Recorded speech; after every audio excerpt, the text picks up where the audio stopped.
All right, hi guys. We are coming here to review some chapters. Funny story, I was actually watching the previous ones that we've been doing, and every single episode, so we've got 3, I say what chapters we're reviewing incorrectly every single time. So today I'm reviewing chapters 21 to 33, and that is correct. I have double checked a million times. So I'm going to piece it all together as a one video. So that way it kind of makes more sense instead of me just being like this, that, and the third. So from right here on, it's going to be the rest of it in a more concise way. So we're going to start off with law number 21. Law number 21 was play a sucker to catch a sucker. Basically seeming play the dumb card, right? Seem dumber than you really are. No one likes feeling stupider than the next person. The trick to this is to make your victim feel smarter, and not just smart, but smarter than you. Once convinced of this, they will never suspect that you have an ulterior motive. The power, or the key to this power, is to be given how important the idea of intelligence is to most people is vanity. And if you can hit somebody below the belt and it hits their vanity, you then lose them. So that's why you want to play to the tone of them being on the smarter and you being the dumber, because people like to be around people that they can help a lot of the times. Subliminally reassure people that they are more intelligent than you are, and you can have them run rings around you. Appearing less intelligent than you are is the perfect disguise. The reversal to this power, so if it goes wrong, at the start of your climb to the top, you cannot play too stupid. You may want to learn your bosses in a subtle way, that you are smarter in a competition around you. As you climb to the ladder, you should, to some degree, try to dampen your brilliance, because as you climb up the ladder and people see you as dumb as you've been playing, they're either going to think you're a liar or that you actually are as stupid as you've been playing, right? So you have to have this balance of not seeming too smart, but not seeming too dumb. So show your intelligence at a as a disguise, basically. Yeah, don't give too much into it. That was basically law number 21. I didn't really resonate with that one, but I hope that at the end of this, when we talk, that one of you guys did, so I can kind of see it in a little bit of a different light. Because some of the ones that were like deep when it comes to like taking over and like being kind of like this deceitful person, I don't know, it's hard for me to like kind of wrap my brain around it and think of it in a way that's a little bit more positive, because I'm just like, ooh, that seems like a bad person. But I do understand that in order to get to the certain power or control that you're trying to get to, you do have to do a certain stuff. And I guess morals start to play into a whole like factor into this for me. So law number 22, use the surrender tactic. Transform weakness into power. When you are weaker, never fight for your honor's sake. Choose surrenders instead.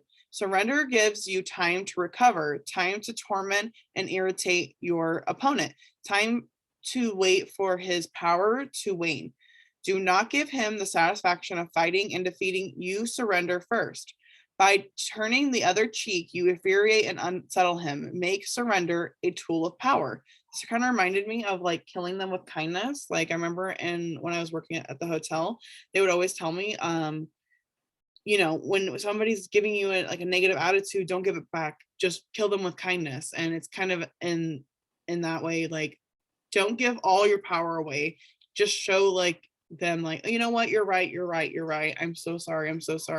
Because in all actuality, you're walking away with the most power because you didn't give in to that. That's kind of like how I took away this. So the keys to this power, what gets us into trouble in the realm of power is often our own overreaction to the moves of our enemies and rivals.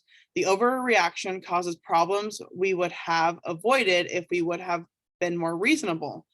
The next time someone pushes you, try this. Do not resist or fight back, but yield. This often neutralizes their behavior.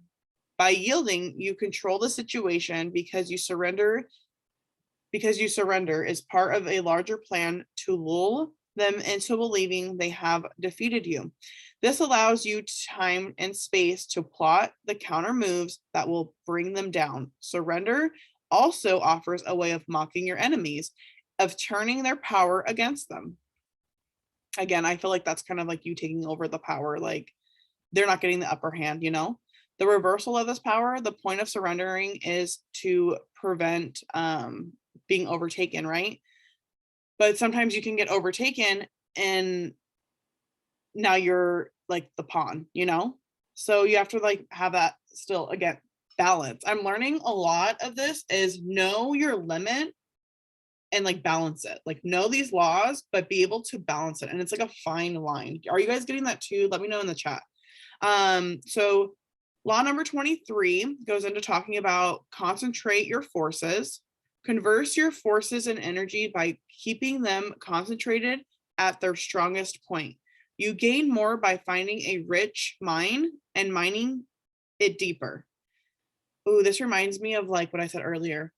When you're doing something, do that one thing very well before you start adding a bunch of other things to your task. Like for us that work in Monate, for example, you start off with like finding people that you need to help, right? Finding your family that are balding or that have really bad acne. And then you go and you're like, how do I explain this? Like, how do I explain these products or the opportunity to them? It's always a process. You're not going to go straight into going, let me throw out these products to just nobody. You're going to have to find, okay, I need to talk about and understand hair loss a little bit more because my aunt is going through hair loss and I need to help her. So I'm going to do all this research on hair loss. Why do people have hair loss? What are the causes between it? What causes damage? What causes breakage, right? So when you do all of this deeper mining, you make one habit or one goal or one whatever stronger, and then you can move on to other things. That's kind of what I'm took from this, but let me move on. Hold on. You gain more, okay, mining deeper. Then by fitting, you gain more by finding a rich mine and mining it deeper than by fitting from one of a shallow mine to a shallow mine and continuing on and continuing on. Intensify your need for wanting to go deeper in things instead of just going so surfaced. When looking for sources of power to elevate you, find one key Patreon. The example that they used was this. Find one key Patreon, the fat cow who will give you milk for a long time to come. It's like being able to go fishing for a long time. Bring the man to water so he can fish and eat forever instead of having fish brought to him so that way he eats for a day, right? The keys to this power: the world is plagued by greater and greater division. We are all in a state of total distraction and diffusion, hardly able to keep our minds in one direction before we are pulled into a thousand others. The solution is a form of retreat inside ourselves to more concentrate forms of thought and action. I highly recommend, if you have not already, read the book Atomic Habits, because that has helped in not just like dialing down on what I need to do on habit controls, but in just general of what I need to do in life. Like digging the mine deeper, milking the cow, going to the river and fishing them myself, doing that harder work, right? But focus on what you're doing. Don't just be like, okay, this is what I need to do, but all of this other stuff I'm going to do first. Focus. Which is so funny because that's actually was my word for this month. Every month I have a new word of things I want to do, like focus on, you know, and the beginning of the year it was accountability, and we started an accountability group, and that has turned into now like us just working on our minds, because you realize being accountable for yourself, holding yourself to your new habits or whatever you're trying to do comes from your mindset. It comes from how you truly feel about yourself, because you're going to show up in a different way. That's another call. But law number 24, I'm going to do up until law 26, and then after that, Hannah's going to take over. But law 24, the perfect courter. The perfect courter thrives in a world where everything revolves around power and politicians. He has mastered the art of indirection. He flatters, yields to superiors, and asserts power over others in the most oblique and graceful manner.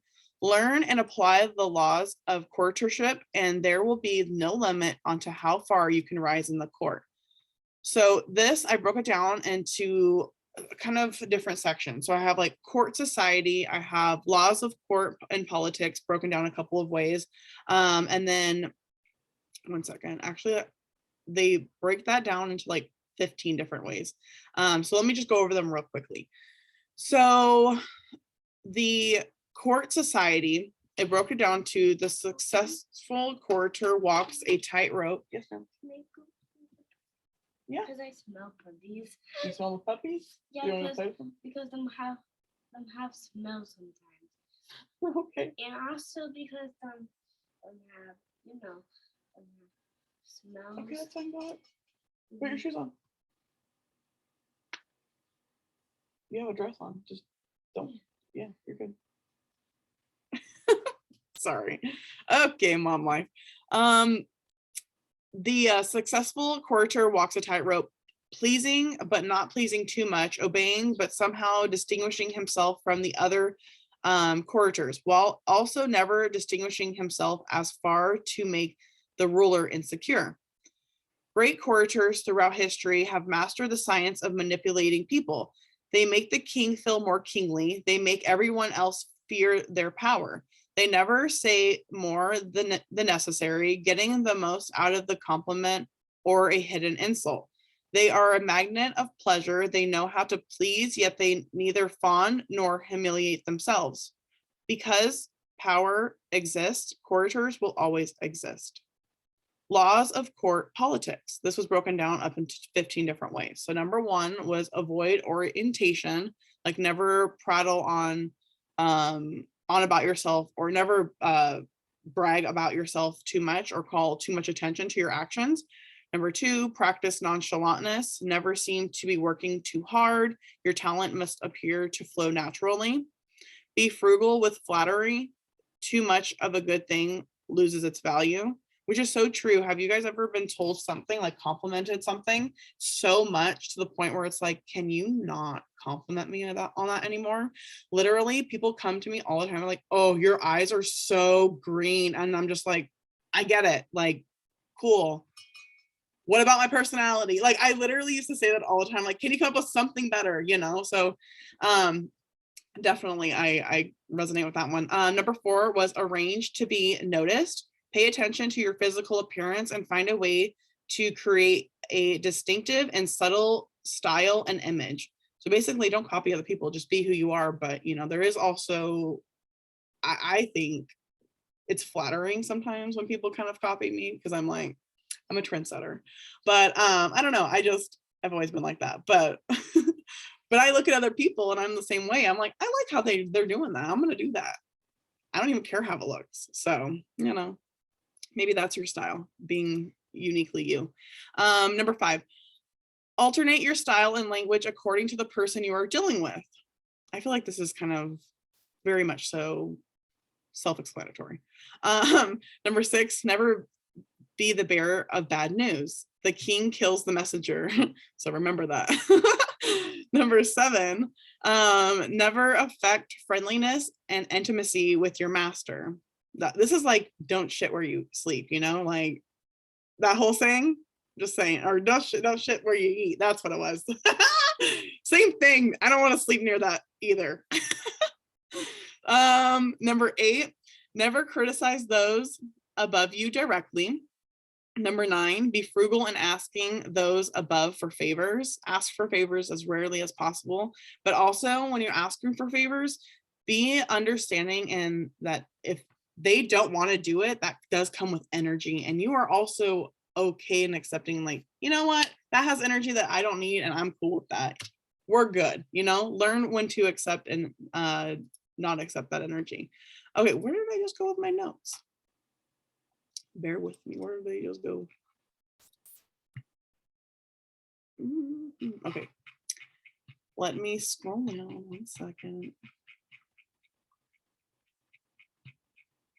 Gotta love technology. I love my like lives when they're actually going and recording. So law 24, I believe it was. Nope, there it is. Okay. Nope, that's not it. Law 24. I believe it was 25. Yeah, 24. Perfect. I knew it. And then we were on after never criticize those above you, be frugal and asking for favors, never joke about appearance or taste. That one also resonated with me too. Never joke about appearance and taste, because what you're pointing at and you're judging, people could be judging and pointing at you. So I always say, do not do that. Number 11, do not be the court cynic, which express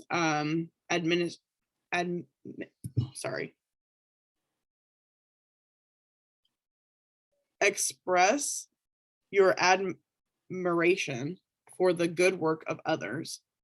That's basically what I got from that one. 12, be self-servant. 13, master your emotions.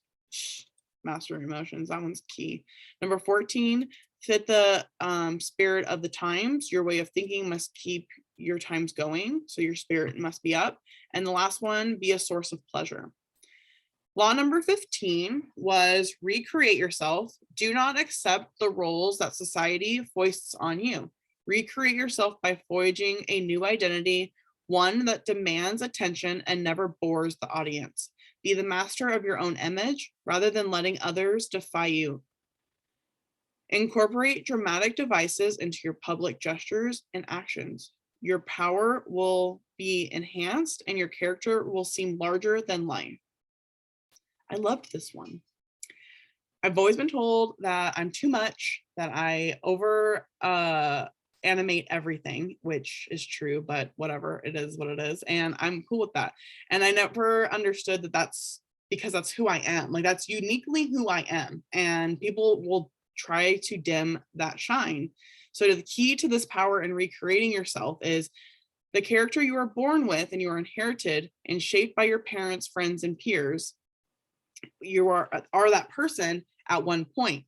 And we're stuck in this mold that at one point everybody has told us we are, and we have to find out who we really are. That's why personal development is so important. I'm so grateful for everybody that comes to these book clubs, who shows up in personal development in general, because you're showing up for yourself in that aspect. The task is to take control of the process and stop allowing others that ability to limit and mold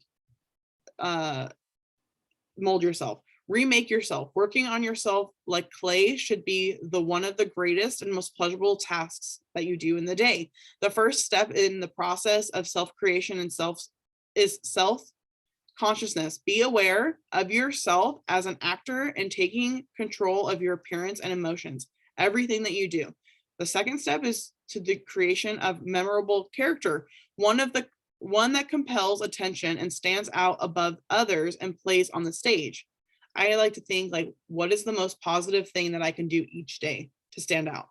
And not just like in the crowd, but stand out to me. Like, what can I do today that I didn't do yesterday that is going to stand out to me?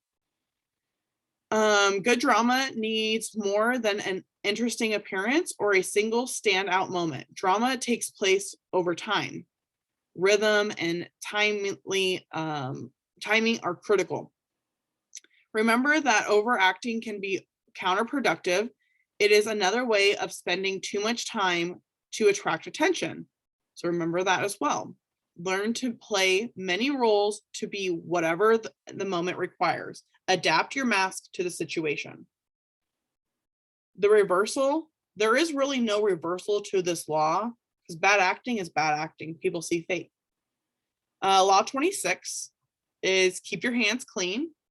You must see a paragon of efficiency. Your hands are never soiled by mistakes and nasty deeds. Maintain such a spotless appearance by using others as scapegoats and cat's paws to disguise your involvement. Part 1, conceal your mistakes, have a scapegoat around to take out the blame. Our good name depends on what we conceal than on what we reveal. Everyone makes mistakes, but those who are truly clever manage to hide them and to make them somehow someone else's blame. A convenient scapegoat should always be kept around for such moments. The key to this power, the main idea behind scapegoats is the shifting of the guilt to ascend to outside the figure to be an object, animal, or man, which can be banished and destroyed. So kind of what I took from this one was, if somebody is telling you, oh, well, you were doing that, and then you just point blame. Well, actually, no, it was because I didn't have electricity. I couldn't do it. This one, again, was one of the ones I wanted to talk to you guys about because I was having a hard time with it. But again, I'm just going to go over my notes and then we can open it up for discussion. But what are we taking over after this? That's all I got to know. The clever knows how to harness this power. The practice of scapegoating still lives on today, even back in the day, just indirectly, and sometimes it can be even symbolically now. It is often wise to choose the most innocent victim possible as a sacrifice. Such people will not be powerful enough to fight you. Their naive protests may even protest a sin of their own guilt. Part 2, make use of the cat's paws. In the fable, the monkeys grab the paw of his friend, the cat, and uses it to fish chestnuts out of the fire, thus getting the chestnuts he craves without hurting himself. If there is something unpleasant or unpopular that needs to be done, it is far too risky for you to work for yourself. You need a cat's paw, someone who can do your dirty work, dangerous work for you. The cat's paw grabs what you need, hurts whom you need to hurt, and hurts whom it does not need to hurt, and keeps people from noticing that you are the one responsible. Let someone be the executor of the bearer of bad news, while bringing joy and glad tidings. The key to this power, the true power, never seem to hurry or unburden, while others work their fingers to the bone and you take the leisure. You will often find it necessary to expand energy to effect an evil but necessary action, but you must never appeal to this action's agent. Find a cat's paw. The easiest and most effective way to use a cat's paw is often to plant information with him that he will then spread to your primary target. And then law 27. Okay, so I'm gonna have Hannah talk about law 27 up until law 33, and then after we do law 33, we're gonna have an open discussion and we'll stop recording so we can kind of just talk about what we've been talking about. All right, so Hannah, take it over and I'm gonna unmute you now. Hi. All right. Thank you, Ashley. That was awesome. So I'm going to go over numbers 27 to 33. Number 27 was talking about how to create a cult-like following, and it was very interesting. Ashley, I totally agree with you when you say that some of these are kind of like I don't know. I don't even know the word to use it. They're like deviant. They're like sneaky, and I'm like, I don't know if I want to create a cult, but all right, if I do, I have the steps for it. But I'm gonna leave the screen for a second. I'm gonna pull up the notes and talk through that one because I didn't take as many personal notes on that one. Ashley took some notes for us. And Ashley, I don't know if they're your notes, but okay, anyways. So 27 is talking about how to play on people's need to believe in a cult-like following. So it talks about people in general have an overwhelming desire to believe in something. Like everybody wants something bigger than themselves to believe in.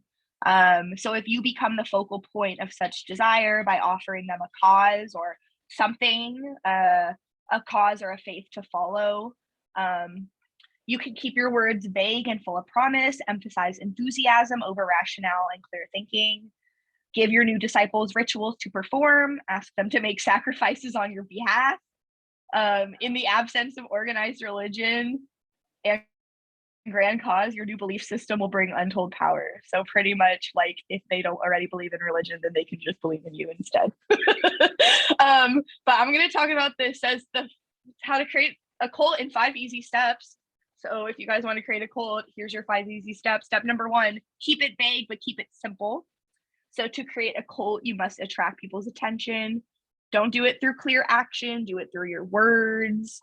Can make connections that can stimulate like dreams in your listeners. So you make them like use their imagination, start to, feel drawn toward what you're talking about. Step number 2 is to emphasize the visual and sensual over the intellectual.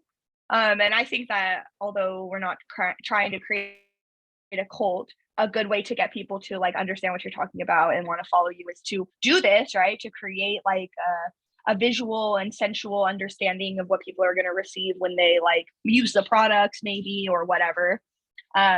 But make it attractive, use words that resonate but have cloudy meaning, just a lot of enthusiasm. Try to make the subject new and fresh. And your appeal should be simple because most people's problems have complex causes and they want to hear about a simple solution that will cure their problems. Let's see. Appeal to people's senses. Use scent, soothing music, colorful charts and graphs for people. It says use the exotic to create theatrical effects. Do this through theater.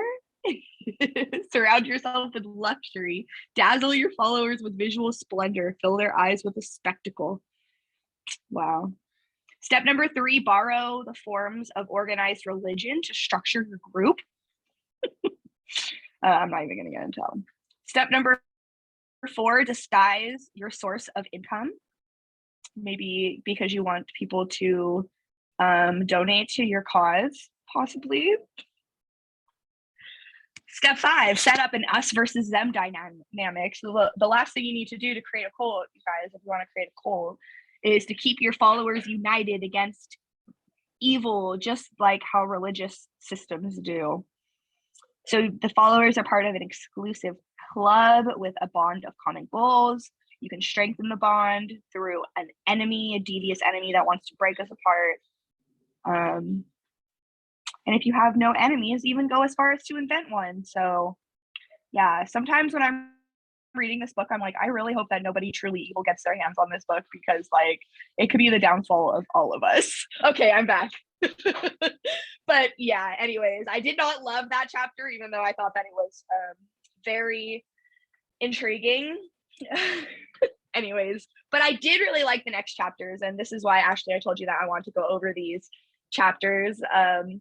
I do love doing this book club with you guys. It really pushes me to like take notes, like really learn what we're talking about and share it. I know, Ashley, you're like me, like as we're taking in information, I'm already thinking about how I can share this to people because once I learn something, I'm like, oh, this is so awesome. Like, I can't wait to tell. Well, in this case, I can't wait to talk to you guys about it, but that's just the way I am. And I know you're the same way too. So I'm excited to talk to you guys about these chapters. Chapter 28, I forget what it was called. Hold on. Oh, it's called Enter Action with Boldness. And I wrote The Art of Audacity. So it's talking about how to take bold action. In your life, you can either go through your life taking bold action and being bold, or you can go through your life being hesitant and timid. And he talks about how being timid is really dangerous. You can even think about like animals in nature, the timid animals, the ones that are skittish, like They might survive, but in this, we're talking about how to like gain power, how to gain a following, or how to have influence. You know what I mean? So bold action is better than timid action. Timid action, when you do something with hesitancy, you create obstacles in your own head, because when you're going into a situation timid and you don't make a decision, you're letting your mind run away. You start to think about all of these things that could go wrong if you do this, or what that person's going to say, and you create obstacles. But by taking bold action, you illuminate the obstacles rather than creating them. You do what you need to do, and then you can carry through and like just take on the obstacles as it comes, instead of hesitating and giving yourself that time to like get an awkward energy, is what he calls it. And I think it's so true. If you ever talk to someone who's really like timid or hesitant to like get to their point, or like just in general, like it can be super awkward to try to like, come on, get to it, let's go, like, you know. And if you are selling something, nobody's going to want to buy something from you if you're coming at it timid, because you're creating this energy. Like if you're not even sure in it, you're not going to want, no one else is going to want to try it with you. But he talks about how like in nature, lions circle the hesitant. They smell weakness, and humans are the same way. Humans smell weakness. If you go into a situation or a conversation and you demonstrate your willingness to back down, or to negotiate, or to all of a sudden not have confidence in your whatever, then you bring out the lion in people. He said even people who aren't genuinely lions, when you act timid in conversations, people will tend to take the conversation over, and you've like lost the lead of that conversation, the power, you know what I mean? If you go into an action with less confidence, then you set up your own obstacles. Like I said, it's a mind game, they said, and I agree too, that when you hesitate, you get into this game with yourself, this mind game. Instead of actually taking actions, you're stuck in this limbo, and it's inaction, you know what I mean? And it's easy to get like stuck in it and frozen in it. But if you hide your weaknesses and you take bold action and bold moves, your bold moves make others like almost like go, whoa, oh, okay, like kind of doubt themselves. You can seem more large, and people will be more likely to like trust you because you're taking bold action. And he said, even if your bold action is wrong, that bold action that you have to go back and like fix is still better than inaction. That when you take that bold action, then there's no space for worry or doubt, like, because you've already made the decision. You're not sitting on it and thinking about it. And he calls it audacity. When you have audacity, when you work with audacity, it's much easier to go back and fix what mistakes you've made with your bold action that it is. Then there's more negatives to just not taking action, is what I'm getting at. And so then he goes on to talk about the key points of power. He says that most people are timid in life because they avoid conflict, but you should dream bold and be willing to make action that could bring up conflict. A lot of people say that they don't want to take bold action because they're concerned for others. Like, oh, I don't want to bother this person, or, oh, when I make this post, it's going to affect this person, or this person's going to think that about me. Like, I don't want to bother them. And he said it's literally the opposite. People who say that or think that, it's actually someone who's self-absorbed, because if you're so worried about other people's perceptions that you don't take action, like the world doesn't revolve around you, and people really aren't thinking about you the way that you think that they are, in a good way and a bad way. He goes on to say that most people are not born bold, that a lot of people are awkward and timid when they do new things. And that people who realize that the power is built in social situations, if they're looking for power, then they realize that even though they are awkward and timid, they need to learn how to be more bold and how to control the conversation, because the art of conversation is the greatest way to gain power and influence. And I totally agree with that. Like for me as a teacher, when I wasn't a teacher growing up, I had really bad stage fright, and I would have awkward conversations all the time. And now that it's not that I didn't have that fear anymore. You know, it didn't just go away. I forced myself out of it and had a lot of really freaking awkward moments for sure. But I taught myself how to have a lot of conversations with adults, parents, like whatever it could be, and just did it through trying it. You know what I'm saying? So he says that if boldness isn't natural, then being timid isn't natural either. So most people have developed the habit of being timid to avoid conflict, which I think is also true because I'm super non-confrontational naturally, or I don't even want to say naturally. I think because we're women, I think we're all women on here. Because we're all women, we apologize too much for things. And I think that being timid is something that has been taught to us like through societal structures as well. To hold our tongue, you know, to not stand up for things and to not avoid conflict, even when you know you're right. You know what I'm saying? So rather than continuing in that hot habit of being timid, like I said, like this whole chapter is about, it's important to decide to start making bold action and stop doubting yourself. So if you are feeling timid, it's important to root out those fears as soon as possible, because the consequences of staying timid are worse than, like I said, bold action. Because when you're timid and you get stuck, when you feel like hesitant, you don't know which direction to go, what to do, what to say, then you get stuck in this cycle of self-fulfilling doubt, which is what I was talking about, where you are stuck in your mind and you're thinking and thinking and thinking. And the only way out of those cycles is action, like we know, you guys. Okay, I'm going to move on. I had a lot of notes for that one, but I really loved that one. The next law is law number 29. It's called plan through the end. So how the chapters are kind of set up, he does a little blurb in the beginning, and then he tells a whole story about like the emperors, and he says like back in 300 AD or in 1857 or when Christopher Columbus sailed the ocean blue. Like he literally was talking about Christopher Columbus in these parts. So he knows a lot about history, but I kind of listened to them the first time and then I skipped through them the second time, and I was just like taking notes on the juice. But he talks about the keys to power. Most people believe that they're planning for the future and thinking ahead, but it's important to truly plan out every single step that you're going to take all the way through the end. I do remember the story he told. He told the story of Captain Barboza. I remember this because I think the Pirates of the Caribbean is super freaking cool, and it talks about like the history of the pirates. And I also watched this movie with The Rock the other day, where they go, if you guys haven't watched The River Cruise, I'm pretty sure that's what it's called.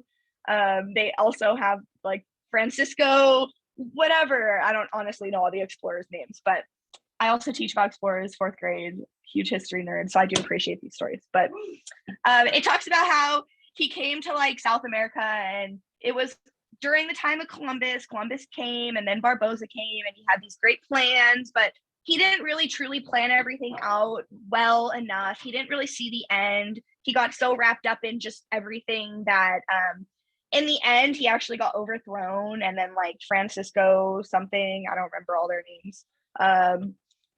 He came over and finished out the actions that he had started. And it just says like, a good start is one thing, but the end is what matters, because when people go back and tell history, like how you finish is what's most important. So it's important from the very beginning to not just imagine your desires. Like you need to be rational. Your goals need to be rooted in reality. Because if you're just like in space and having these like great ideas about what you think you want and not truly being reasonable for what you need and the steps you need to take there, you're just focused on this happy ending. You're not really sitting down and taking into consideration what's going to go wrong. That was the whole thing of this chapter. Like that guy didn't think about everything that was going to go wrong. He was an optimist to the point where he just assumed it would go right and he would finish. But the other guy who came in had plan A, B, C, and D, because he planned for those things that could go wrong. So the last thing is that planning through the end, your plan and clarity will make you no longer tempted by emotion and desire. Isn't that so true? Like in our habits too, like our plan, our clarity, us knowing what we're going to do through the day and being planned out will keep us from getting pulled in one direction or distracted because of our emotions or our desires. You can rid yourself of the anxiety by planning everything out to the end, and you see the ending and you will tolerate no deviation. That's what he ended it with, and I liked it. Okay, law 30. So I have 30, 31, 32, 33. Law 30 is called, well, I don't know if it's called effortless action. Is that what it's called? Because that's what I called it. I don't know. I'm pretty sure it is. It talks about how important it is to make your action look effortless.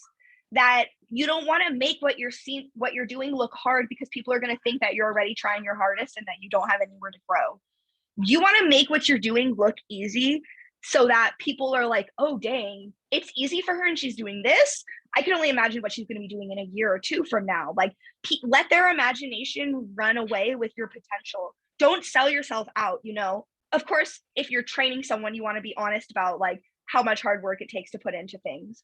But it's important to do things with grace. Everything that you do, you want it to be graceful, especially us, because we are like working on social media. We are putting ourselves out there and we're like bringing people along with the process. We want to show it gracefully. We want to show the real and the true and the honest. We talked about laws of power that talk about the right moment to give a compliment or to share something about yourself to win someone over. Like, there's times to share and times to be vulnerable, but there's also times to be like, you know what, this was natural for me. It was effortless. It was graceful. Don't complain about things and drag it on. Nobody really wants to come on and hear negativity, you know?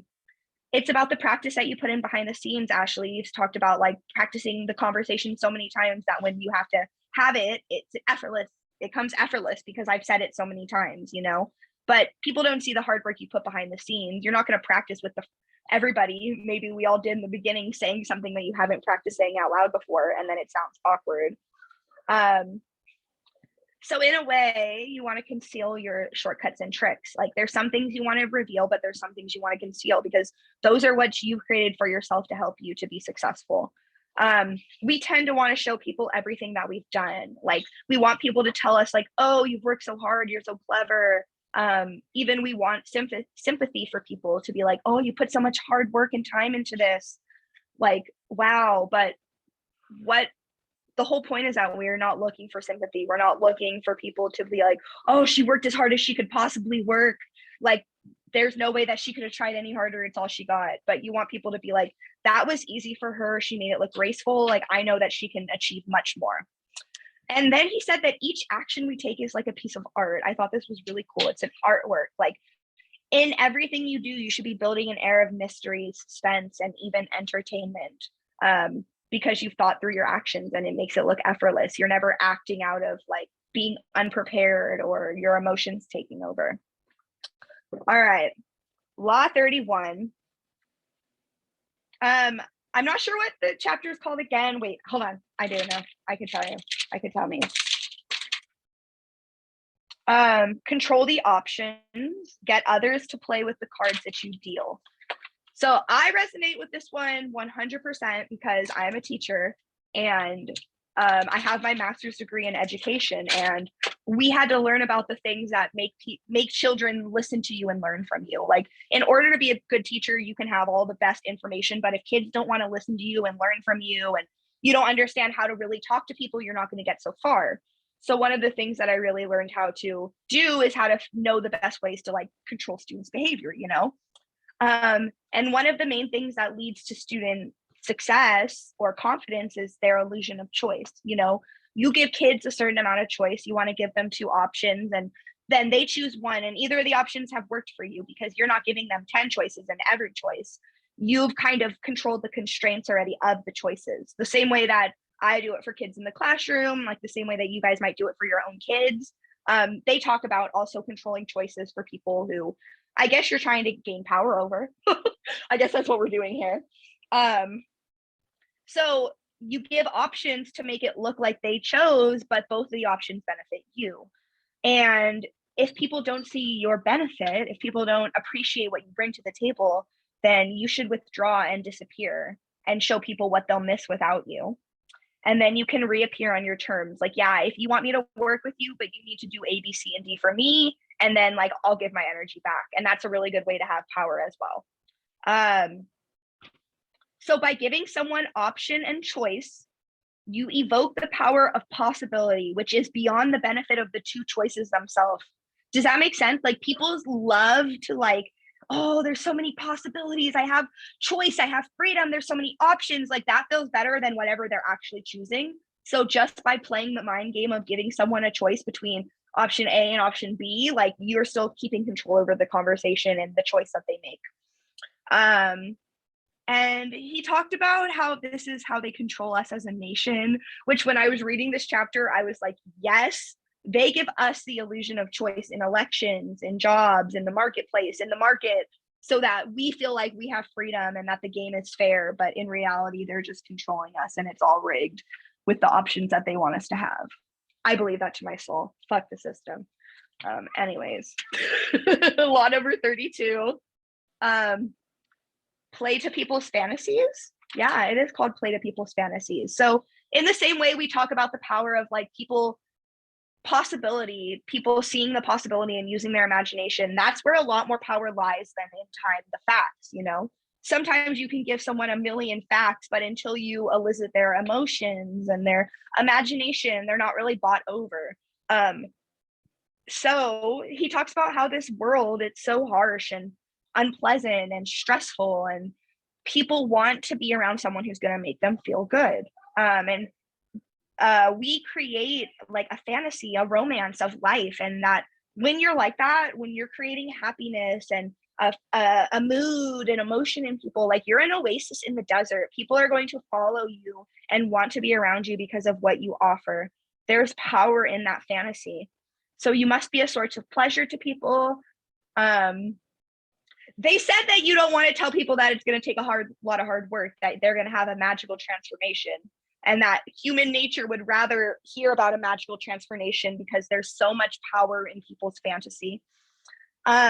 If you're trying to win someone over or really level with them or get them on your side or your team or whatever, you really want to discover what is their true fantasy. What is their truest want?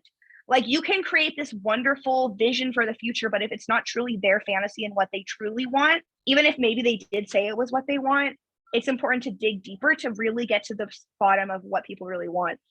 He talks so funny. I wrote down an actual quote. He said, "It is the mirage in the distance withdrawing as the sucker approaches. Never be too direct in describing the fantasy. Keep it vague so that they can keep dreaming the desire." I love that he calls them the sucker. I'm like, what are we doing here? Okay, last law number 33. It is called discover each man's thumb screw.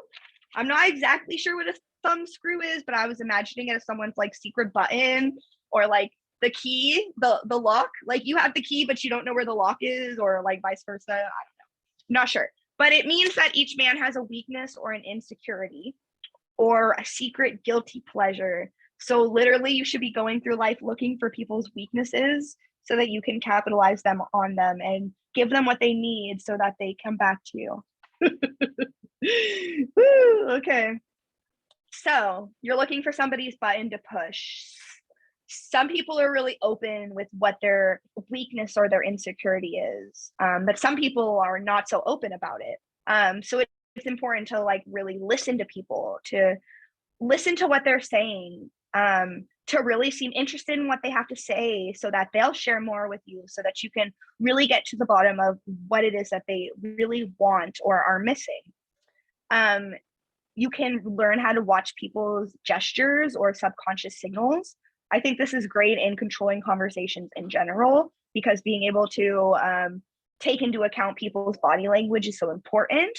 They say like 80% of communication is body language, which is super true. And if you can pay attention to yours and other people's, it could definitely be a benefit to you.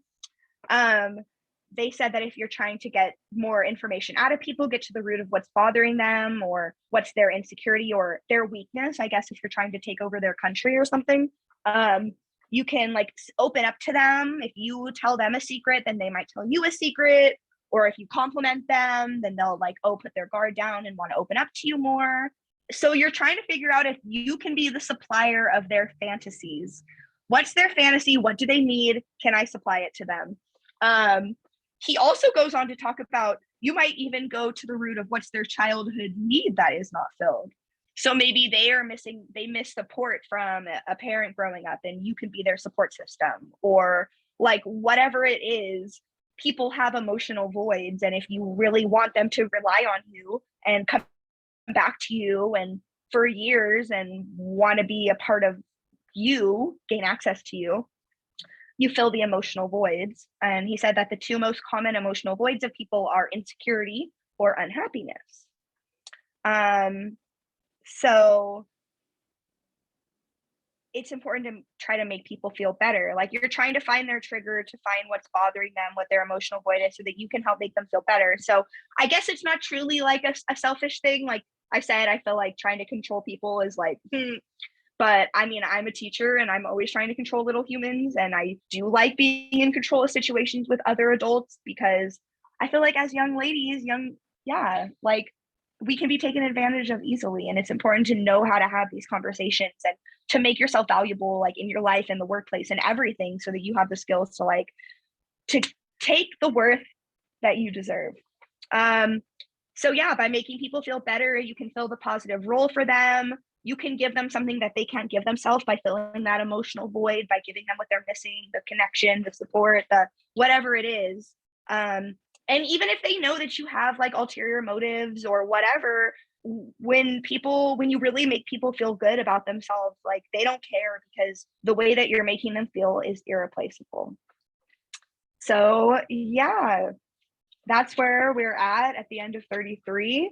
I really like those chapters because I know, like I said, it's like kind of cynical in a way, like wanting to take over. But we do want to be leaders in life, like beyond money, like as a teacher, as a human in our communities, whatever, I do really think that these are beneficial. And I'm constantly thinking about how they relate to my life. Like I said, as a young woman, as a teacher, like being around younger people, like wanting to be able to like control their actions. He really talks about how getting people to make decisions on themselves, by themselves, and actions by themselves is so much better. People always want to do the opposite. Those of you who have kids know, you tell your kids one thing, they want to do the opposite. So that's even a strategy, like telling people the opposite. Don't be so obvious by telling people what you want them to do. If you're really creative or thoughtful about how you go into conversations when it's around things that you want to gain in this life, you can be smart about it by taking these things into consideration and like going about the conversation a different way, so that maybe the person thinks it's their idea to give you this, to give you the raise, to give you that. But in reality, you've been construing the whole thing. Like we're masterminds, you guys. It's really cool, right? Okay. All right. I'm done talking. Thank you for listening. We're going to be on the last chapters this week. So we have chapters 34 through 48. That's the end of the book, you guys. We said this book was hard for us. I'm so glad that you found the YouTube reading of it, Ashley, because I've actually got into it, and we're finishing this hard book before March is over. We had the goal of one book a month, and we got started on this one a little bit late in March even, and we've killed it, right? So we're going to finish this one in March, and we'll tell you guys what our next ones are going to be. I love it. You slayed it. Okay, so perfect. I'm going to go ahead and stop recording so that way we can talk about it for a little bit, because we do have like 5 minutes left for the hour. So I want to hear what you guys thought about it. So 1 second while I stop recording.